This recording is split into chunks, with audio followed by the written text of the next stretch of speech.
பொதுவா நம்ம வாழ்க்கையில ஏதாவது ஒரு பெரிய முடிவு எடுக்கணும். இல்ல அடுத்த கட்டத்துக்கு நம்ம நகர போறோம்.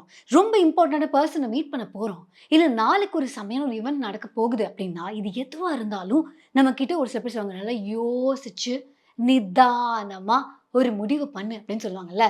ஆனா, "don't believe everything you think" அப்டிங்கிற இந்த புக்ல இந்த ஆத்தர் என்ன சொல்றாரு அப்டின்னா, "யோசிச்சீங்கன்னாலே வாழ்க்கை முடிஞ்சது" அப்டிங்கிறாங்க. யோசிக்காம எப்படி வாழ்றது? யோசிக்காம எப்படி முடிவுகள் எடுக்க முடியும்? இது எல்லாம் தான் இந்த புக்ல இருக்கு. இப்படி ஒரு புக்க பத்தி பேச ஆரம்பிச்சோனே உங்களுக்கு தெரிஞ்சிருக்கும். மறுபடியும் ஒரு செல்ஃப் ஹெல்ப் புக்கா? வாழ்க்கையில எவ்வளோ ஹெல்ப் தான் எடுத்துக்கிறது? அப்படிங்கிற மாதிரியான ஒரு கேள்வி உங்களுக்கு இருக்கலாம். பட் என்னன்னா, ஒவ்வொரு செல்ஃப் ஹெல்ப் புக்லயுமே நமக்கு வந்து ஏதாவது ஒரு விஷயம் புதுசாவோ, இல்ல தெரிஞ்ச ஒரு விஷயத்த புதுசான ஒரு பெர்ஸ்பெக்டிவ்லயும் நமக்கு செல் பண்ணுவாங்க. சம்டைம்ஸ் அது உங்களுக்கு உட்கார்ந்து படிக்கிறதுக்கு பொறுமை இல்ல அப்படின்னா, நீங்க அத கேட்டும் ஆக்சுவலி இன்ஸ்பயர் ஆயிக்கலாம். அதுக்கு ஒரு ஆப்ஷன் வந்து என்ன பார்த்தீங்கன்னா, ஆட்டோபயோகிராஃபி யோகின்னு ஒரு புக் இருக்கு. அந்த புக் வந்து நான் ஆடியோ புக்கா தான் கேட்டேன். குக்கு எஃப்எம் வந்து இந்தியாலயே மேக் பண்ணப்பட்ட ஒரு ஆடியோ அ புக்ஸ் கேட்கறதுக்கூடிய ஒரு பிளாட்ஃபார்ம். ஸோ அங்க வந்து ஆல்ரெடி 25,00,000க்கு மேல மக்கள் வந்து புக்ஸ் கேட்டுட்டு இருக்காங்க.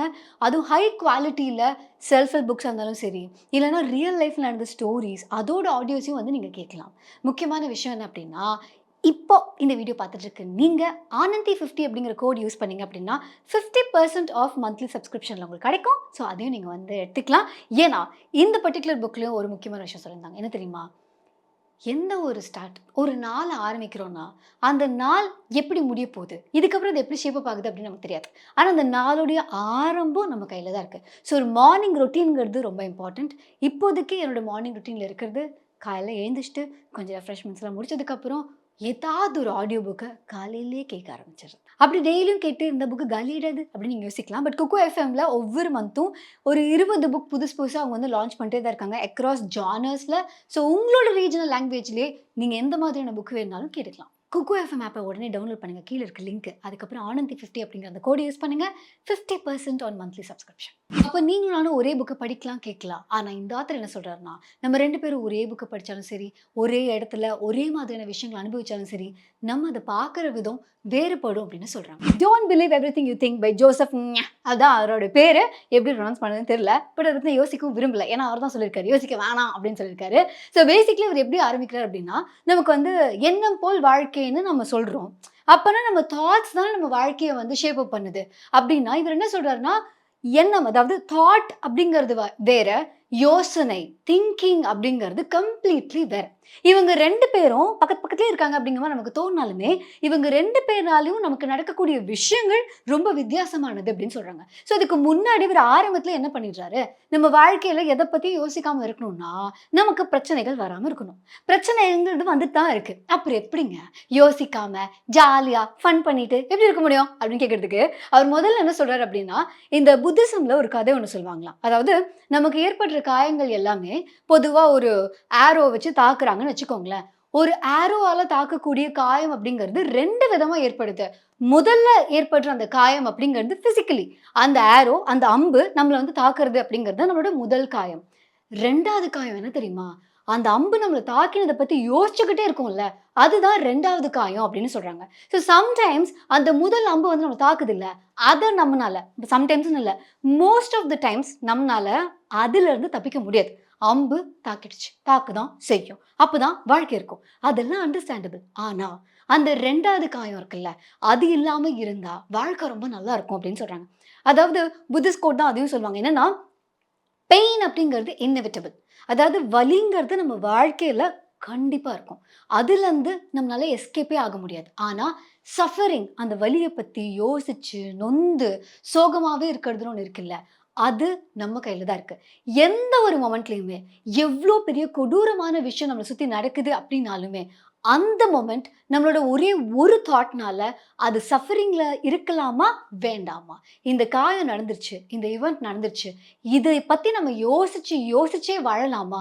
இல்ல அடுத்த கட்டத்துக்கு போலாமா? அப்படிங்கிறத ஒரே ஒரு தாட்டே மாத்திரும் அப்படின்னு சொல்றாரு. வாழ்க்கையில உங்களோட லைஃபா இருந்தாலும் சரி, இல்லன்னா யார்ட்ட வேணாலும் சரி, இல்ல இவர் போய் கேட்டவங்ககிட்டயும் சரி, எல்லாருமே என்ன சொல்லியிருக்காங்கன்னா, பயங்கரமா, சந்தோஷமா, ரொம்ப சக்சஸ்ஃபுல்லா ஃபீல் பண்ண டயத்துல எப்பவுமே அவங்க எதுவுமே யோசிக்கல அப்படின்னு சொல்றாங்க. ஆக மொத்தம் இவர் என்ன சொல்றாரு அப்படின்னா, நீங்க யோசிக்கிறதுன்னு ஒண்ணு இருக்குல்ல அது எப்பவுமே உங்களுக்கு ஒரு சந்தோஷத்தையோ, இல்ல ஒரு பிளிஸ்ஸையோ அது குடுக்க போறதே கிடையாது. சொல்லப்போனா, நம்மளோட நார்மல் ஸ்டேட்டே நம்ம சந்தோஷமா இருக்கிறது தான். எத பத்தியும் கவலைப்படாம இருக்கிறது தான். தி மொமெண்ட் யோசிச்சு சொல்றேன் அப்படின்னு நம்ம சொல்லிட்டு யோசிக்க ஆரம்பிச்ச உடனேவே, அந்த மொமெண்ட்லேருந்து அதாவது அந்த ஜாய்லேருந்து, அந்த ஹாப்பினஸ்லேருந்து நம்ம கொஞ்சம் கொஞ்சம் கொஞ்சமா விலகிடுறோம் அப்படின்னு சொல்றாங்க. ஸோ நம்ம வாழ்க்கைய நம்ம எடுத்து பார்த்தா கூட அது ரிலேட்டபிளா தான் இருக்கும். ரொம்ப ரொம்ப சந்தோஷமா அந்த மொமெண்ட்ல என்ன யோசிச்சிருந்திருப்போம்? எதுவுமே யோசிச்சிருந்திருக்க மாட்டோம். ஃபார் எக்ஸாம்பிள் இவர் என்ன சொல்லியிருப்பாருன்னா, சம்டைம்ஸ் நமக்கு தோணும்ல, நமக்கு ஏதாவது ஒண்ணு பியூட்டிஃபுல்லா நடக்கும்போது, "அப்பா! இப்படி ஒரு விஷயம் நம்ம வாழ்க்கையில நமக்கு நடக்குதே! நம்ம எவ்வளோ கிரேட்ஃபுல்லா இருக்கணும்." அப்படிங்கிற மாரி அந்த ஃபீலிங் இருக்கும்ல. இவர் என்ன சொல்றாருன்னா, முதல்ல உங்களுக்கு அந்த ஃபீலிங் தான் வரும். அந்த ஃபீலிங்க்கு அப்புறம் தான் அந்த வார்த்தைகளோ, இல்ல அதுக்கப்புறம் தான் அந்த தாட்டோ உங்களுக்கு வரும். அந்த திங்கிங்கே அதுக்கப்புறம் தான் வரும். ஒரு ஃபீலிங் செம்மையா இருக்கு. ஏன் செம்மையா இருக்கு? இப்ப நம்ம பிரெயின் உள்ள வரும். ஏன் செம்மையா இருக்குன்னா, ஏன்னா உனக்கு இது நடந்திருக்கு. ஆஹா! தேங்க் யூங்க. இந்த மாரி ஒரு விஷயம் என் லைஃப்ல நடந்திருக்கே. அப்படிங்கிற மாதிரி உங்களுடைய திங்கிங் உங்க ஃபீலிங்க்கு அப்புறம் தான் வரும் அப்படின்னு சொல்றாரு. ஹிஸ்டரியில கிளாஸ்ல உட்கார்ந்திருக்கும்போது நம்ம ஏதாவது ஒரு கதை கேட்டிருப்போம். அந்த கதையில பெருசா என்ன இருந்திருக்கும்? லெட்ஸ் சே இப்ப சோழர்கள்னா, இந்த பக்கம் பாண்டியர்கள் இருந்தாங்க. ஸோ இந்த சோழர்கள் இது பண்ணாங்க. சோழர்களுக்கு பாண்டியர்கள் இந்த மாதிரியான ஆபத்துகள் குடுத்தாங்க. ஆபத்துகள் நடக்கும்போது சோழர்கள் இத பண்ணாங்க அப்படின்னு மாத்தி மாத்தி சோழர்கள் அங்க தாண்டி போனாங்க, இங்க தாண்டி போனாங்க. பிரிட்டிஷ்காரன் அங்கேருந்து இங்க வந்தான். இந்த மாரி நெறைய கதைகள் படிக்கும்போது, சம்டைம்ஸ் நமக்கு எப்படி இருக்கும்? நம்மளோட சோழர்கள் இங்கேருந்து தாண்டி கடல் தாண்டி போய் வேற ஒரு இடத்துல, அந்த இடத்துல ஆட்சி பண்ணாங்க. அங்க இருக்கிறத கண்ட்ரோல் பண்ணாங்க அப்படிங்கும்போது ஒரு பெருமிதம். எங்கிருந்தோ அங்க வரைக்கும் போயிருக்காங்கன்னு. இன்னொரு பக்கம் வேற ஏதாவது நாட்டுக்காரங்க அங்கேருந்து நம்ம ஊர் பக்கம் வந்தா, நம்மள எப்புட்றா நீங்க ஆளலாம்? அப்படிங்கிற ஒரு கோவம். இது என்னன்னா, ஹிஸ்டரிய பார்க்கும்போது ரைட் ஆர் ராங் இதெல்லாம் நகர்த்தி வச்சுட்டு பார்த்தா, இது எல்லாமே ஃபேக்ட்ஸ். இந்த ஃபேக்ட்ஸ் எப்ப நமக்கு ரொம்ப ப்ரவுடான ஃபீலிங்கோ, இல்ல ஒரு கோவத்தையோ, இல்ல ஒரு பொறாமையோ, இல்ல ஒரு ஏக்கத்தையோ, எப்படி இது நம்மளோட முன்னோர்களுக்கு நடக்கலாம்? ச்சே! எங்க முன்னோர்கள் எவ்வளோ பண்ணியிருக்காங்க தெரியுமா? இந்த மாதிரி விஷயம் எப்போ உருவாகுது அப்படின்னா, அந்த ஃபேக்ட்டோட நம்ம என்ன மீனிங் குடுக்குறோம் அப்படிங்கிறது தான். ஸோ இவர் வாழ்க்கையில இருக்கிற நிகழ்வுகளுக்கும் அப்படிதான் சொல்றாரு. உங்க வாழ்க்கையில மட்டும் இல்ல. சுத்தி இருக்கிற எல்லாரோட லைஃப்லயும் ஏதாவது ஒரு விஷயம் நடந்துட்டே தான் இருக்கும். நீங்களும் நானும் ஒரே ஒரு கான்சர்ட்க்கு போலாம். இல்ல நீங்களும் நானும் ஒரு நிலச்சரிவு ஏற்படும்போது ஒரே இடத்துல இருக்கலாம். நீங்களும் நானும் ஒரே இடத்துல, ஒரே டயத்துல, ஒரே அனுபவத்துல இருந்தாலும் கூட, நீங்க அத பார்க்குற விதமும், நான் அத பார்க்குற விதமும், அந்த அனுபவத்தோட கதைகளையே மாத்தும் அப்படின்னு சொல்றாங்க. ஸோ எல்லாருக்குமே ஈவென்ட்ஸ் நடக்கும். அது குட் இவென்ட், பேட் இவென்ட், நல்லது நடந்துருச்சு, கெட்டது நடந்துச்சுன்னு இல்ல. ஒரு விஷயம் நடக்கும். அத நம்ம எப்படி பார்க்குறோங்கிறத பொறுத்து தான், நம்ம லைஃப்ப நம்ம ஷேப் அப் பண்றோம் அப்படின்னு சொல்றாங்க. ஒரே நிகழ்வு, அது என்ன போர்க்களம் படமா? அந்த படத்துல வர மாதிரி, ஒரு பேடான சைல்ட்ஹுட் ஒரு திருடனையும் உருவாக்கலாம், கொலைகாரனையும் உருவாக்கலாம், போலீஸ்காரனையும் உருவாக்கலாம். ஸோ அவங்க அந்த இவென்ட்ட எப்படி அணுகுறாங்க அப்படிங்கிறது தான் முக்கியம். இங்க ரியாலிட்டின்னு ஒண்ணுமே இல்ல. பெர்செப்ஷன் ஆஃப் ரியாலிட்டி தான் இருக்கு. இப்படி ஒண்ணு நடக்குது. இத நான் எப்படி பார்க்கிறேங்கிறது தான் இருக்கே தவிர, இதுதான் நடக்குதுன்னு நம்பக்கூடாது அப்படின்னு சொல்றாங்க. முக்கியமா இவரு என்ன சொல்றாருன்னா, எப்பல்லாம் உங்களுக்கு பயங்கரமா ஒரு நெகட்டிவான ஃபீலிங் இருக்கோ, அப்பல்லாம் யோசிச்சு பாருங்க. உங்க மண்ட எதோ யோசிச்சுக்கிட்டே இருக்க மாதிரி இருக்கும். ஓவரா திங்க் பண்ணிட்டே இருப்போம். அதுதான் ஒரு திங்கிங் நமக்கு பண்ணக்கூடிய விஷயம். அதுக்கு ஒரு காரோட ஸ்பீடோமீட்டர் எடுக்க சொல்றாரு. இப்ப அந்த காரோட ஸ்பீடோமீட்டர்ல நம்ம மைல்ஸ் பெர் ஹார்க்கு பதிலா நம்ம என்ன பண்ணலாம்? தாட்ஸ் பெர் மினிட்ன்னு வைக்கலாம். அதாவது ஒரு நிமிஷத்துக்கு நீங்க எவ்ளோ எண்ணங்கள திங்க் பண்றீங்க அப்படிங்கிறத எடுத்துக்கலாம். அது அதிகமா போக, போக, போக ரெட் ஜோனுக்கு தான் போகும். ஸ்ட்ரெஸ்டா இருக்கும். எக்ஸாஸ்டடா இருக்கும். அது எந்த அளவுக்கு கம்மியா இருக்கோ, அந்த அளவுக்கு அது பச்சை கலர்ல எக்கனாமிக்கலி ஃபியூவல் பத்தி யோசிச்சா கூட நல்ல விதத்துல இருக்கும் அப்படிங்கிற மாதிரி சொல்றாரு. சரி, ஆனா நம்ம யோசிக்காம எப்படி இருக்க முடியும்? வாழ்க்கையில நம்ம அடுத்த கட்டத்துக்கு போணும்னா, யோசிச்சு தானே ஆகணும். யோசிக்காம நம்மளால ஒரு முடிவும் எடுக்க முடியாது. சிம்பிளா சொல்லப்போனா, நம்ம லைஃப்ல இப்ப இவங்க மெடிடேஷன் இல்லன்னா இந்த ஃப்ளோ ஸ்டேட்டுக்கு போங்க. அந்த மாரிலாம் ஒவ்வொரு செல்ஃப் ஹெல்ப் புக்லயும் அதிகமா சொல்லக்கூடிய விஷயங்கள். ஏன் அந்த மாதிரி இருக்கு அப்டின்னா, அந்த ஒரு ஃப்ளோ ஸ்டேட்ல நம்ம எத பத்தியுமே யோசிக்காத நேரங்கள்ல நம்மளுடைய பெர்ஃபார்மன்ஸ் ஆப்டிமல் லெவல்ல இருக்கும் அப்டின்னு சொல்றாங்க. ஒரு அத்லீட் ட்ரெயின் பண்றாங்கன்னு கூட, அவங்க அதுக்கு முன்னாடி ஸ்ட்ராட்டஜைஸ் பண்ணலாம், என்னென்னமோ பண்ணலாம். ஆனா, அந்த களத்துல போய் நிக்கும்போது, அந்த நோ திங்கிங்ங்கிற ஒரு ஃப்ளோக்கு போனா மட்டும் தான், அவங்களுடைய பெர்ஃபார்மன்ஸ்ல அவங்க பெஸ்ட் குடுக்க முடியும் அப்படின்னு சொல்றாங்க. இத நம்ம நேரத்துல பார்த்தோம்னா, ஆர்ச்சரியில பார்த்திருக்கோம். எந்த ஒரு ஸ்போர்ட் எடுத்துட்டாலுமே அந்த நோ திங்கிங் ஸ்டேட் வரணும் அப்படிங்கிறதுக்காக தான் எய்ம் பண்றாங்க. ஸோ இவர் என்ன சொல்றாருன்னா, உங்க லைஃப்ல நீங்க பாருங்க. எவ்ரி டே உங்க டேல எந்தெந்த விஷயங்கள்லாம் பண்ணும்போது உங்களுக்கு கடுப்பாகுது? எந்தெந்த விஷயங்கள்லாம் பண்ணும்போது you feel so good? So இத நீங்க என்ன பண்ணணும்னா, கொஞ்சம் கொஞ்சமா உங்க லைஃப் நீங்க உங்க கண்ட்ரோல்ல இருக்கணும் அப்படின்னு நினைச்சீங்கன்னா, இத கம்மி பண்ணிட்டே வரும். எத? ஸ்ட்ரெஸ் பண்ணக்கூடிய விஷயங்கள. வேறஸ் உங்கள பயங்கரமா ஹோல்சமாக ஃபீல் பண்ணக்கூடிய விஷயங்களை அதிகப்படுத்திட்டே இருக்கணும். உங்க கோல் என்னவா இருக்கணும் அப்படின்னா, 80% ஆஃப் த விஷயங்கள் நீங்க புடிச்சு பண்றதாகவும், முழுமையா பண்றதாகவும் இருக்கணும். 20-30% பரவால்ல அப்படிங்கிற மாதிரி, உங்களுக்கு பிடிக்கலனாலும் அப்பப்ப பண்ணலாம் அப்படிங்கிற மாதிரி இருக்கணும். ஸோ இதுக்கு அவர் என்ன சொல்றாருன்னா, அப்படி அவன் பிடிச்ச மாதிரி எப்படி ஒரு பயங்கரமா சம்பாதிக்கணும், பயங்கரமா பிசினஸ் பண்ணணும் அந்த மாரி நான் யோசிக்கிறேன். அதுக்கு ஒரு வெறி, அதெல்லாம் எதுவுமே இல்லாம எப்படி இது பண்ண முடியும்னு. ஸோ அதுலயுமே அவர் என்ன சொல்றாருன்னா, 2 விதமான கோல் இருக்கு. ஒண்ணு டெஸ்பிரேஷன்ல நம்ம கிரியேட் பண்ற கோல். இன்னொன்னு இன்ஸ்பிரேஷன்ல நம்ம கிரியேட் பண்ற கோல். ஃபார் எக்ஸாம்பிள், இப்ப நீங்க பண்ண போற வேலைக்கு 1 பைசா உங்களுக்கு யாரும் குடுக்க போறதில்ல. உங்கள யாருமே "நீங்க தான் அத பண்ணீங்களா?" அப்படின்னு கேட்க போறதில்ல. அதாவது உங்களுக்கு ரெகக்னிஷனும் இருக்க போறதில்ல, ஃபேமும் இருக்க போறதில்ல, காசும் இருக்க போறதில்ல. இதனால யாரும் உங்கள மதிக்க போறதும் இல்லன்னா, நீங்க என்ன வேலை பண்ணுவீங்க? அது உங்களுக்கு புடிச்ச வேலையா தானே இருக்கும்.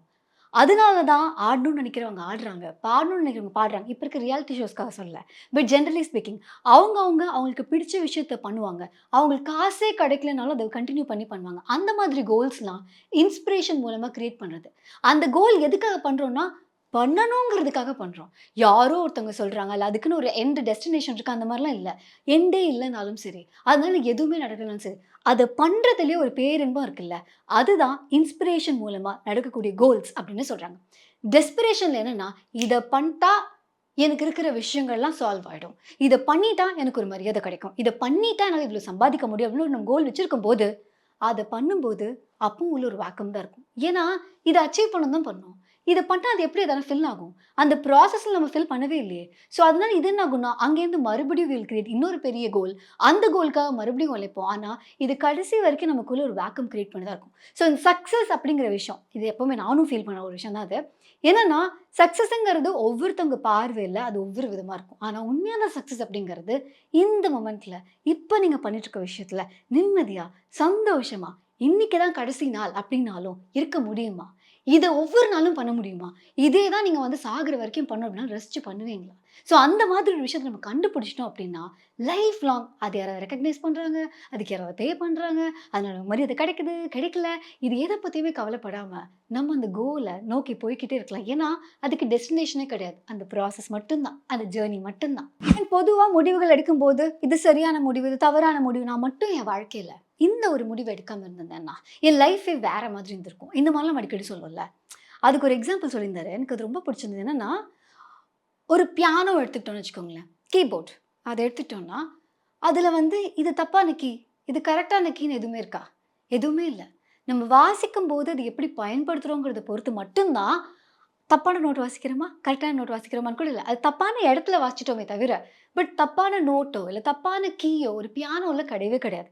அதே மாரி தான் உங்க லைஃப்லயும் கரெக்ட்டான டெசிஷன், தப்பான டெசிஷன் அப்படின்னு ஒண்ணு கிடையவே கிடையாது. நீங்க எந்த ஒரு டெசிஷன் எடுத்திருந்தாலும், அது மூலமா உங்க லைஃப் ப்ராபபிலி ஒரு ஒரு புது ரூட்டுக்கோ, வேற ரூட்டுக்கோ 12 பஸ் மாதிரி மாறலாமே தவிர, மத்தபடி it is not right or wrong decision அப்படின்னு சொல்றாங்க. அதே மாதிரி இப்ப இருக்க காலகட்டத்தில நம்ம ஒரு ஸ்டெப் எடுத்து வைக்க போறோம். ஒரு ஒரு ஒரு ஒரு வொர்க் ஷாப் போறோம். இல்ல வந்து ஒரு புதுசா ஒரு விஷயத்த படிக்க போறோம் அப்படின்னா, அது எடுத்து வைக்கும்போதே, அது மூலமா என்ன நடக்கும்? அது நமக்கு நம்ம கரியர்ல எப்படியெல்லாம் ஹெல்ப் பண்ணும்? அதுல என்ன பாசிட்டிவ்ஸ் இருக்கு? என்ன நெகட்டிவ்ஸ் இருக்கு? என்னைக்குமே ஒரு ரோட்டோட ஸ்டார்ட்டிங்ல அந்த ஊரோட எண்ட் வரைக்கும் தெரியவே தெரியாது. அப்பப்ப நீங்க போக போக தான் கொஞ்சம் கொஞ்சமா அந்த ஊர் ரிவீல் ஆகும் அப்படிங்கிற மாதிரி. அவர் என்ன சொல்றாருன்னா, லைஃப்ல நீங்க பண்ணக்கூடிய ஒவ்வொரு விஷயத்துக்கும் இந்த டெட் எண்ட்ல என்ன நடக்கும்? அதோட எண்ட் கோல் என்ன? அப்படிங்கிறத பெருசா யோசிக்காம, கோயிங் வித் ஃப்ளோ அது ரொம்ப இம்பார்ட்டன்ட். நம்ம எப்படிப்பட்ட ஒரு ஆளு? நம்ம ஒரு ஃப்ளோல இருக்கோமா? இல்ல பயங்கர ஆங்ஷியஸா இருக்கோமா? அப்படிங்கிறதுக்கு சிம்பிளா ஒரு எக்ஸாம்பிள் சொல்லிருந்தாரு. ஆங்ஷியஸா இருக்கிறது அப்படின்னு என்னன்னா, நெறைய தாட்ஸ் இருக்கும். ஆனா ஒரு கண்ட்ரோலே இருக்காது. நம்ம லைஃப்லயும். ஸோ அந்த மாரி இருக்கும்போது நீங்க ஆங்ஷியஸா இருக்கீங்கன்னு அர்த்தம். ஆர் நீங்க ஆங்ஷியஸா இருக்கிறதுனால உங்க லைஃப் இப்படி இருக்குன்னு அர்த்தம். ஆன் தி அதர் ஹேண்ட் நீங்க ஒரு ஃப்ளோல இருக்கீங்க அப்படின்னா, நெறைய கண்ட்ரோல் இருக்கும். ஆனா 0 தாட்ஸ் இருக்கும்.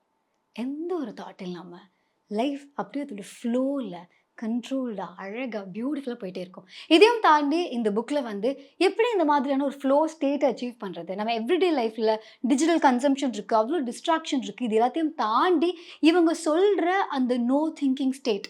அதுக்கு எப்படி போறது? இந்த மாதிரியான வழிமுறைகள். அதையும் தாண்டி இவர் இந்த யுனிவர்சல் கைடன்ஸ் அப்படிலாம் நெறைய விஷயங்கள் சொல்றாங்க.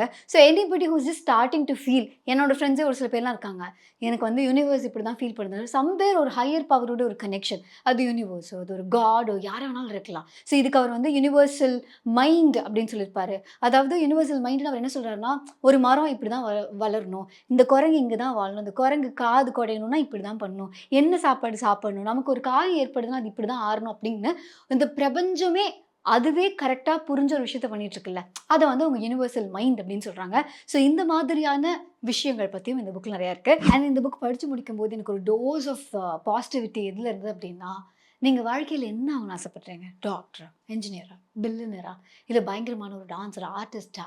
யாரா இருந்தாலுமே ஆல்ரெடி அந்த பெர்சன் உங்களுக்குள்ள தான் இருக்காங்க அப்படின்னு படிக்கும்போது, அந்த மாரி இருந்துச்சு. இதுக்காக தான், இந்த மாரி ஒரு பாசிட்டிவிட்டிக்காக தான், நான் ஒரு டேவையும் வந்து இந்த மாரி ஆடியோ புக்ஸ்லாம் கேட்டு, ரசிச்சு ஆரம்பிக்கணும் அப்படின்னு ஆசைப்படுறேன். ஸோ முன்னாடி சொன்ன மாதிரி குக்கு எஃப்எம் ஆப்ப மறக்காம டவுன்லோட் பண்ணுங்க.